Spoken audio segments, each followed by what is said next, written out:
Hey, we're back days later, and guess what? Good news, my menu still looks like this. Please? Oh boy. Hope it's not important. Hope I can beat the game without doing that. Alright, so while I was off, I looked at the previous video, the one where the brothers congratulating everyone, and I wrote down the colors of all the characters, hoping that will help. So Artemis is pink, Geny is blue, Hayao is green, and BRX is orange. These are hard characters to keep track of. Mainly because Geny and BRX have never come up yet, so it makes it a little hard to solve the puzzle. So Artemis... Ah, shit. Oh, they weren't the same people. Okay. Well, that was a waste of time. I thought that they were were crew members, and I just forgotten their names because they haven't been in the game yet, besides that one scene. But their names are Artemis, Phi, Mr. V, and Cam. Which, I don't know who these people are. Except Artemis is my crew member? Which makes it more confusing. So only Artemis is familiar, everyone else is different people, but Mr. V almost sounds like a mutation of the name BRX, like MRV. I don't know. I don't know if they're supposed to be analogs or not. Because if we go by that, BRX and Mr. V, like Mr. V was... maybe Mr. V is orange because BRX is orange. Cam takes the huge plushy chair. It matches the hat he wears for luck. I think the best I can do is assume that this is the front door because there's an opening here. So it's the closest thing I can get to the idea of there being an opening. So to the right of the opening is supposed to be Artemis. And Cam is probably blue. Apparently the chair is supposed to match their hat, so they must be the same color as the chair, and they're the only one that's the same color as anything in this room, unless you count Artemis's pink versus the red, which isn't as close. Nothing is orange or green in the room.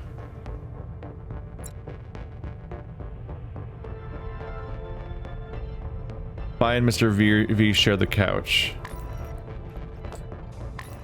They must be here, right?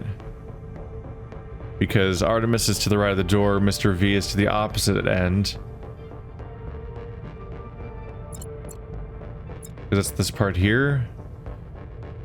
Phi and Cam have just folded, but they high-fived before sitting back, almost as if they're proud to lose. Mr. V, who more often than not loses, was all in. It says they're staring him down. His eyes piercing me between orange strands of his hair. So Mr. V is orange, just like BRX. And they're opposite from each other. I guess the idea is that the people that are in and still playing are in the middle, and the people that have lost are on the outside.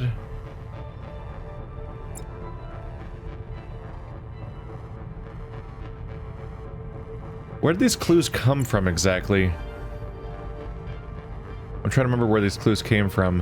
This one talks about Artemis in the third person, but this one is apparently from Artemis's perspective in first person and not my character.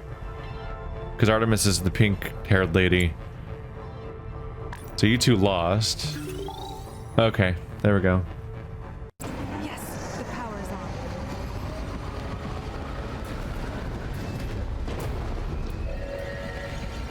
Oh god, that noise. You doing alright? You want? Yeah, you screw in that weird pointy light bulb. It's not like we have an emergency or anything.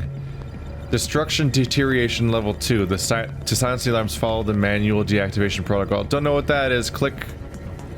Fuck. That's a short time limit.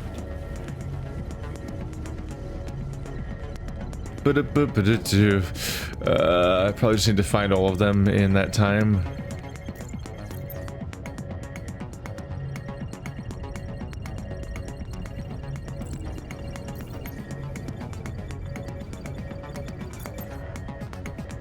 Last one's probably upstairs.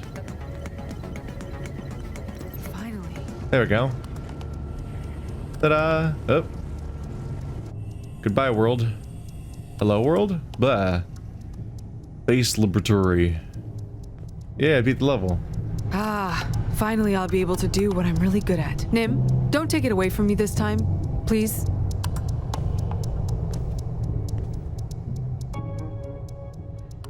A real specific reaction to looking up there. Hey, oh. Hey, can you translate this, Artemis? Please?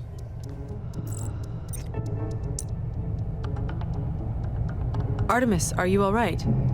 Yeah, the ceiling looks solid enough, so no reason to panic. The deterioration makes you uncomfortable. I've just seen too many rocky structures cave in on people I like. If you pay attention, you can spot the cracks early on. Sadly, in the mines, nobody had the luxury of being able to look around. We're not in a mine. Don't worry, the system will warn us when it gets dangerous. I just care about y'all too much to rely on that. We'll be safer when we're above ground. If only I could decipher their writing, I'm sure there's a clue in there. Where's the communication expert when I need her? Sometimes the easiest way to get what you want is to just ask.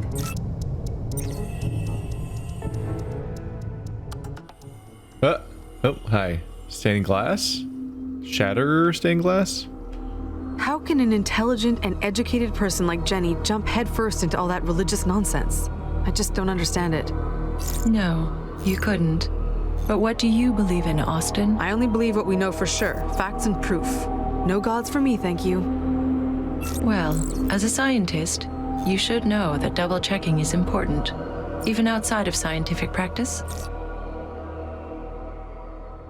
Also, just don't be a dick. Hey.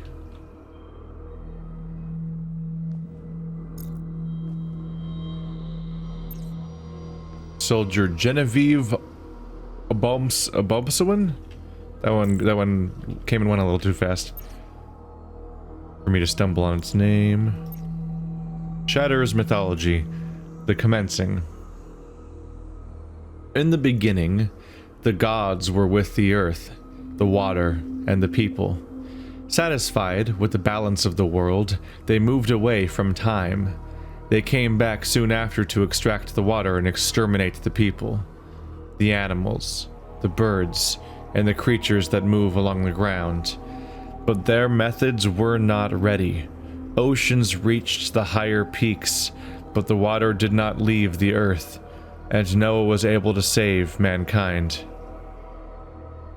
In 2353, they came back to steal the water and punish mankind for corrupting the earth. The grounds, generous and fertile before, were crumbling under rot. Plants and animals were fading in plastics and chemicals. The vital source was polluted, wasted, forgotten. So, they came and pumped the rivers and the oceans, punishing mankind for his impiety. This is a candle. Fact. The story behind its shape, fiction. I don't need to double check it. Or do you?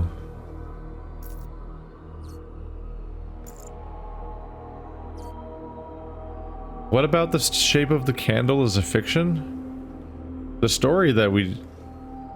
I get, well, she's saying the story is a fiction. But like the part where the candle's based on maybe the thing draining the water from the earth is probably correct. I mean, they know what that looked like at least, right?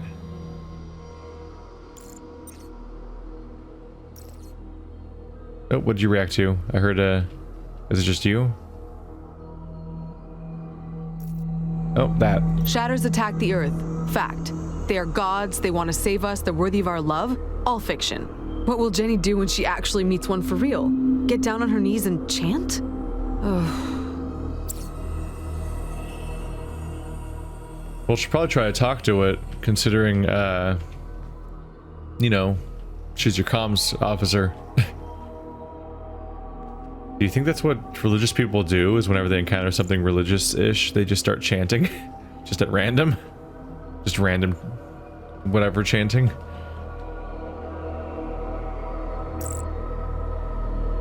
I love her curiosity, but she's far too invested in worship and prayer to have a healthy relationship with the Shatters. Then why is she on this mission, if you're so sure of that? Seems kind of concerning. Do you think that they are apparently incompetent? Or you just don't believe in the opinions of others at all? People that, you know, put her in this position because of her level of competency? That said, is anybody in this group competent? Because it seems like you're all a group of childhood friends that got in through nepotism, so maybe this is a doomed mission. And none of you get along. The WSA trusts her with key information. Let's hope this trust isn't misplaced. Trust and faith have a similar process, because both require enough strength to be vulnerable in the face of uncertain outcome. Both require hinging everything on a feeling. That doesn't work with the scientist in me. Austin, did you know that the WSA has a strict non-discrimination policy on religious beliefs? Also, you can't not trust people. As a scientist, you have to understand that everybody else has their own capabilities and expertise, and you have to trust those expertise because you can't be an expert in everything. Kind of sounds like the scientist was written by a non-scientist. You know what's fascinating about shatters? Based on the complexity of their creations, their intelligence is equal to ours, if not superior. Yet their communications are either rudimentary or poetic. These symbols mean burning gap below our feet, birds of metal high in the sky. They write poetry? That's what our crews on Primus Vita have found so far. But I need more data to refine my translations. I can't wait to be there.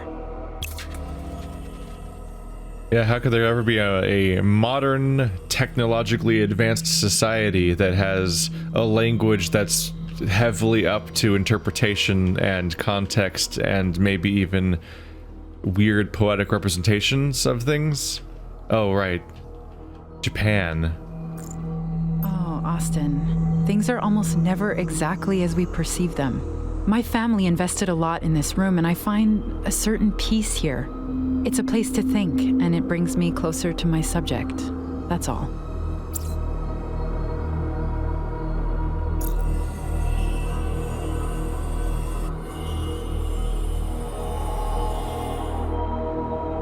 I wasn't there to pray or anything. I like to wake up early and work in the calm hours before the rest of my big family is up.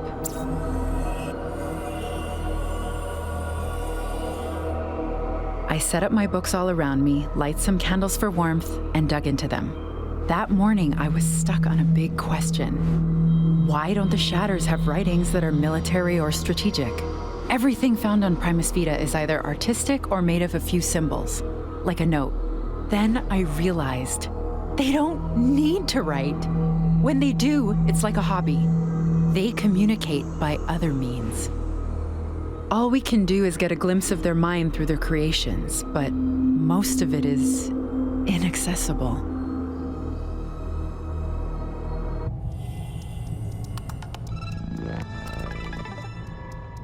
They might have like a hive mind.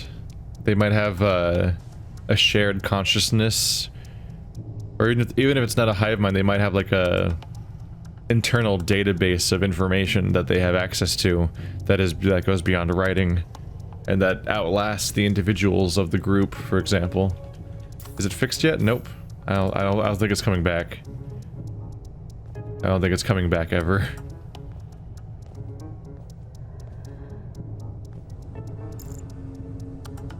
Yeah, there might be some sort of collective consciousness or collective information throughout the entire group. We're starting to actually see everyone around now. I agree that it's difficult to find a spot to work in your parents' country house. I too was looking for one when I came across you. It's okay. I don't know why they invite so many people over all the time. Oh, I'm not complaining. Didn't think you were. Let me know if I can do anything to help around here. Yes. See that wall over there? Let me know if you can decipher something on it. I wonder if I could interpret any of this based on the other note that we already had the translation from before. Let's let her do the work. Find anything? These are very similar to the previous text I was given. There's one sentence I deciphered. Only green they see is through the mist of their blue dreams. Looks like they're talking about us. I'll see what I can do with that. New clue. Yeah, I'm curious if it's like that or not. Just because in the previous one it looked like it was just a letter replacement cipher.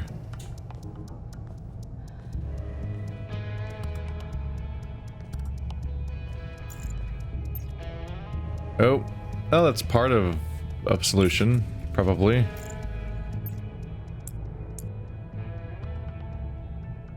Jesus, toxic. You okay, Coby? Needed to rest your leg a little? No, I just wanted a quiet corner to think about our next move. Without being disturbed. Oh, right. I'll get back to my research then. Before you leave, check over there. I saw something I think could help you. Oh, was I supposed to be toxic, or was there no progress option in that one? Oh,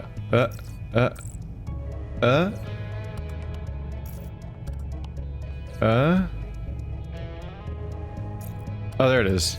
I could not spot where the sound was coming from. Chapter 8: Identification of Elements Nuclei. The particle accelerator can be used to identify any element based on its nucleus structure. To identify an element structure, all particles must be connected. Proper alignment of particles is necessary to obtain equilibrium between different nuclear forces within the atom nucleus.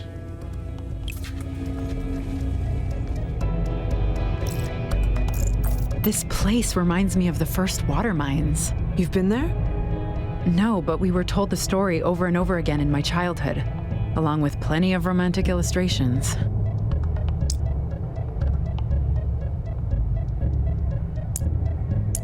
We heard about it too, but the details are blurry. Refresh my memory.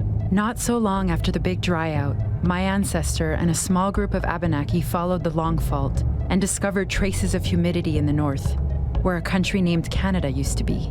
They encountered lots of obstacles and many members of the tribe died along the way. In the end, Nicole found a source near to where Beaufort is presently. It was so deep that it hadn't been tapped by the Shatters. It was key to the survival of humanity then. People gathered along the Long Fault, discovering more pockets of water deep under the surface of the dry planet. True. It's just heavy sometimes being the descendant of such great figures. True? I think she responded to a line my character didn't say. The Big Dryout, Tale 1. As told by Kimberly the Fifth, or Kimberly V, that's probably Kimberly V, recorded in 24/17. I remember the first day like it was yesterday. Not many people cared about the loss of signal because it would happen frequently, but I did. I was 16 at the time, and I was expecting news from a beautiful young man to whom I had just confessed my feelings. For the entire day, I kept looking at my tablet, waiting for the signal to come back. It never did. Later, the news started circulating. The satellites weren't just shut down. They were crashing down on Earth. It was the beginning of the end. The power sources were shut down the same day. My family's ranch was on an independent grid, but it stopped working too. The aliens, they came in and hit us hard. All the neighbors were leaving, but I convinced my parents we were safer in the countryside. In truth, I just wanted my then lover to show up. Oh, he never did. But he might be the reason I'm still alive today. So I thank him. So on top of stealing all the water, before they stole the water, they somehow shut down all the electricity on the entire planet, even independent grids. So they did it not by attacking the systems themselves, but just blocking the way the electricity works. Something EMP-like or something, maybe. Water compression. In the year 3027, the first tests of diamagnetism started in the scientific laboratories, sending diamagnetic waves on simple molecules like H2O. Scientists succeeded in compressing the volume by 95%. Once assembled into a structure, water molecules appear as a solid that is 200 times more dense than ice. The process is called pearl condensation. 200 more times dense than ice. That's terrifyingly heavy. Water's already super heavy. Damn. Yeah, water does not typically like to compress.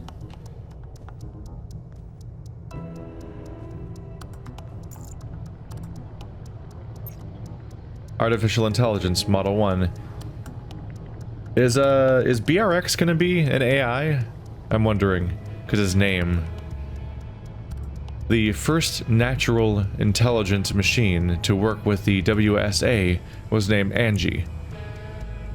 Her long build time and her size, 3 times that of an actual NIM, were not optimal. After 17 months, she evolved into a smaller version of herself, made faster by using elements more common around humans.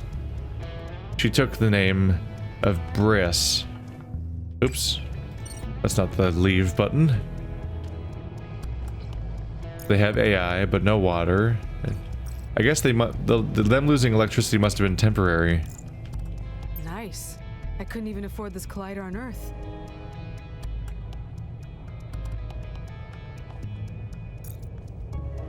We'll get to you in a minute. Alright, let's see here.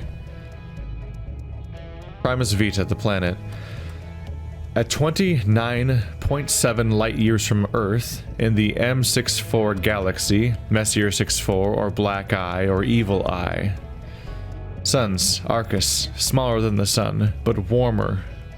Also, Callisto 1200 times larger than the Sun.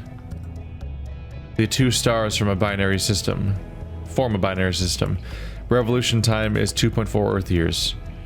Larger than the Earth, 2.23 times the size of the Earth.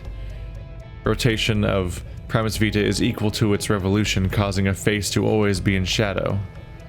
The temperature difference between the 2 faces cause extreme climate conditions at the boundary.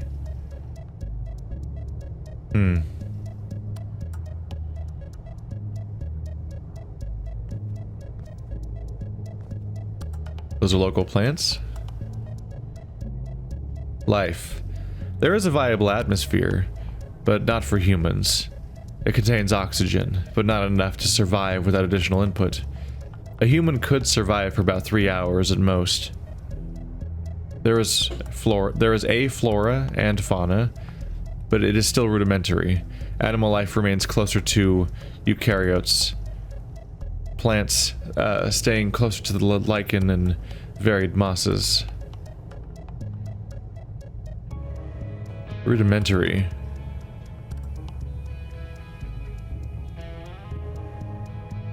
You say the plants are like lichen and mosses, but then there aren't these old pictures of the plants on the planet? I think.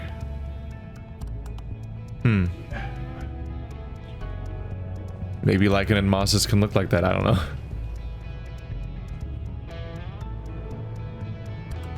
Oh no, somebody knocked over all these test tubes. Toxic. Look at these Vigiloboporeus. They do not usually grow on rocks. Looks like they do here.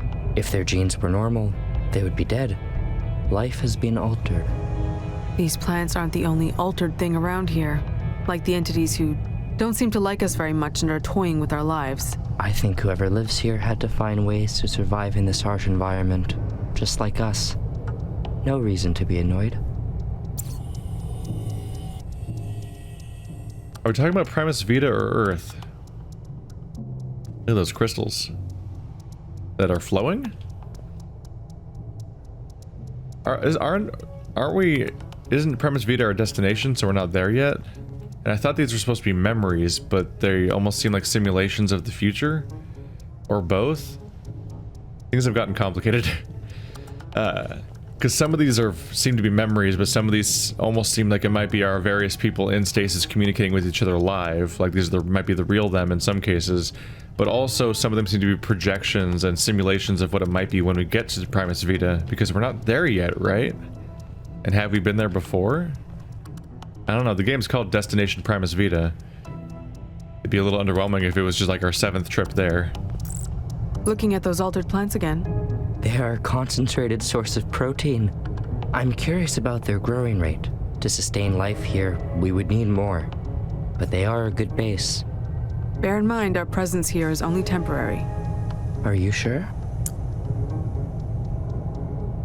I hope so, but how can we know for sure? We do not know, and we do not control. But I do hope our stay won't be too short.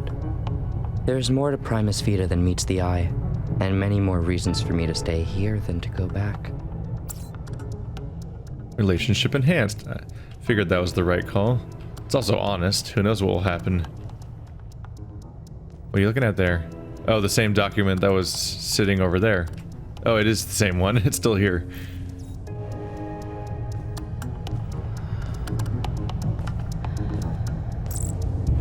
Hey, Brainiac. What? Love your outfit, but does it have to come with a frown? I'm not frowning. You're certainly not smiling. Care for some entertainment? Last time you offered that, it ended up not making me smile. The context wasn't right. But I could make you listen to some music that would bring your mind somewhere else entirely. Once we're back to safety, maybe. But not here.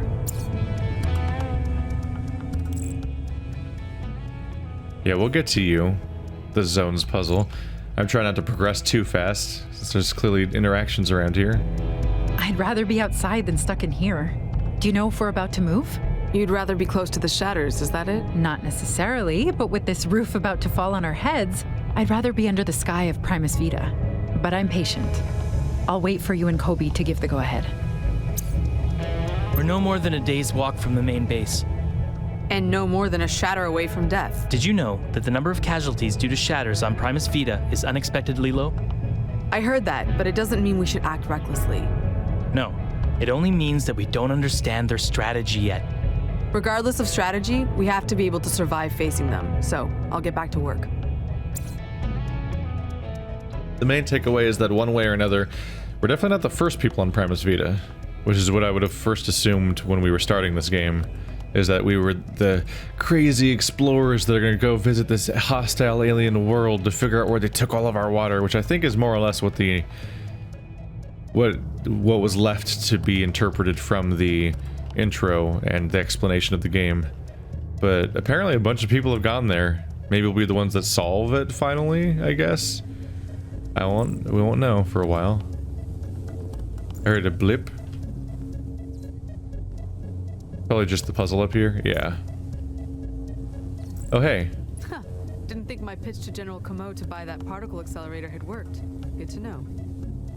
Hello. There's so many little details to try to spot around here. Trying to be thorough. Is it time to puzzle? Back to business. Let's determine what these pieces are made of before assembling them. Okay, I have all of them. Cool. Burning gap below our feet, birds of metal high in the sky. Maybe... What?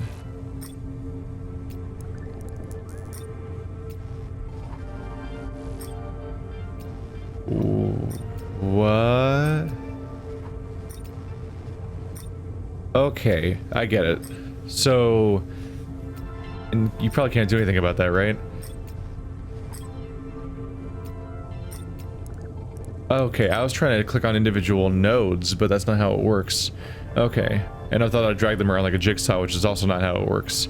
So these two are attached to this specific ring, and if you click on them individually, they'll rotate in place. And it looks like they always rotate around the big guy. Yeah. Okay. What's the rest of this place? So I can rotate the entire board. Is there anything on this outside ring? No? Looks like it just has to be in a configuration where these arrows match, so it'll keep spinning until they stop. Okay, let's look at the diagram first. That gives us a starting point. So, looks like white's on top.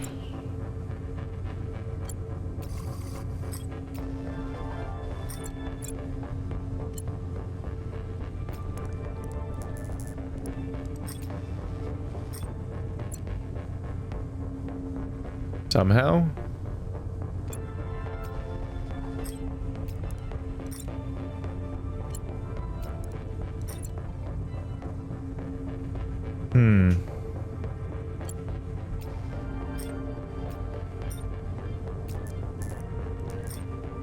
Make you face upward, give the zigzag. Yep. So white, green, yellow will look correct.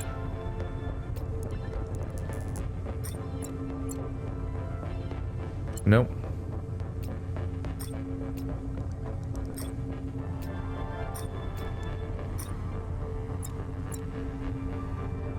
Possibly? Yeah. That's just something about the red. Burning gap below our feet, birds of metal high in the sky. The only green they see is through the mist of their blue dreams. To identify an element, all particles must be connected.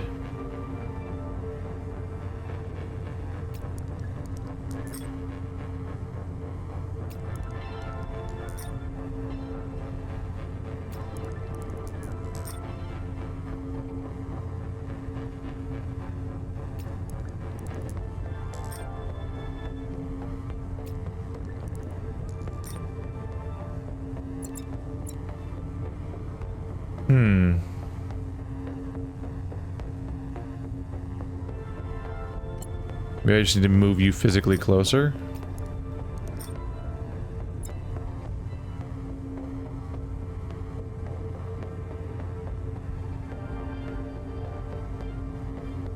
I think yellow is supposed to be higher.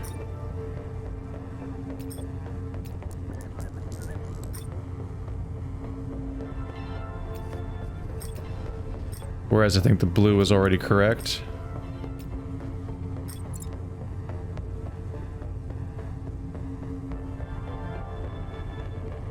Things are looking good. Not sure about the red.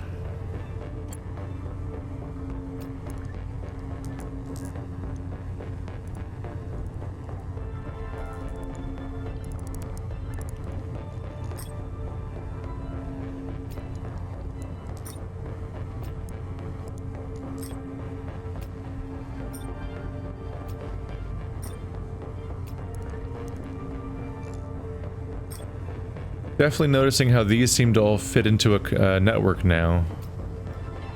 That's interesting.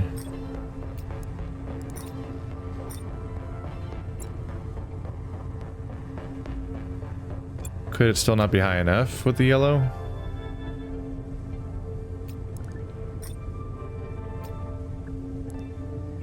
There it goes. Yeah. Element. That would be wonderful, but my theories. No, that can't be, that can't be. Everything I thought I knew is useless now. Why put me through this, Nim? What? Answer me! Nim! Nim? You made a scientific discovery. It's fine. I can't solve this. I can't fight you. I can't.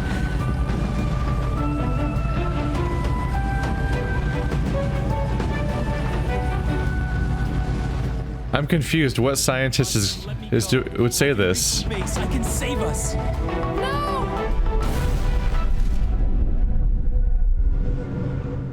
What is this? New information? Why would you put me through this, Nim?